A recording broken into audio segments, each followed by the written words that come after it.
Hello everyone, and welcome to this online ethical hacking course.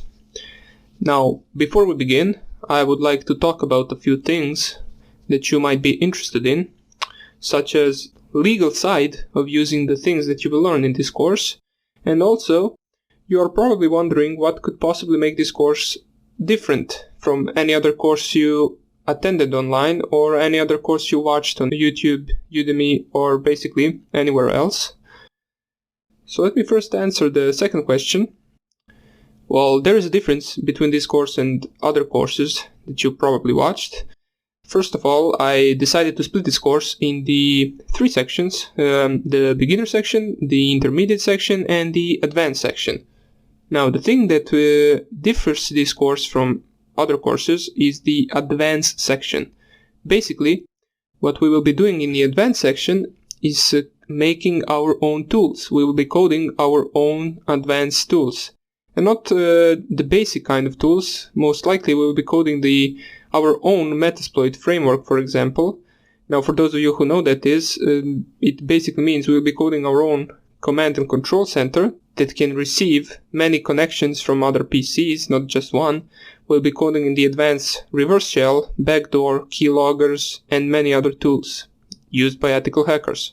Now, if you don't know what these tools do yet, we will be covering all of those in the beginner and in the intermediate section, but we will be covering the tools from other people, and in the advanced section, we will be making the same tools just by ourselves.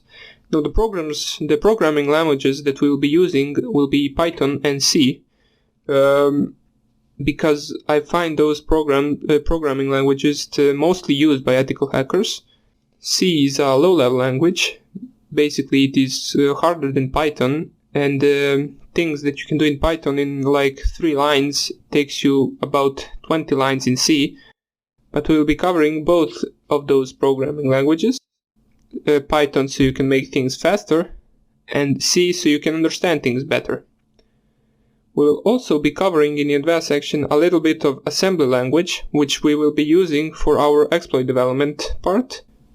Now, for you that are wondering what we will be doing in the beginner section, we'll be covering the installation of VirtualBox and Kali Linux. VirtualBox is basically a program that allows us to make our own virtual machine. We use virtual machine so we don't crash anything in our main machine. If we make a mistake or if we delete a file we shouldn't delete, it will basically just stay on the virtual machine, and if it doesn't work anymore, we can just delete it and start over again. As far as the Kali Linux, the Kali Linux is a distribution, basically an operating system, that is used for ethical hacking and penetration testing. Now, you might be asking, why is it used for that? Well, basically, it comes pre-installed with some of the most known tools used for ethical hacking. So, it comes with a bunch of programs that we will use and cover in the next tutorials. In the intermediate section, however, we will be covering those tools that are pre-built into Kali Linux, and also we will be covering some of the tools that are not built into the Kali Linux. We will be downloading those tools from online GitHub repository from other people who made them. And as I said, later in the advanced course, we will be making our own tools. Now, there is also one more important thing I should mention, which is the legal use of these methods that you will learn in this course.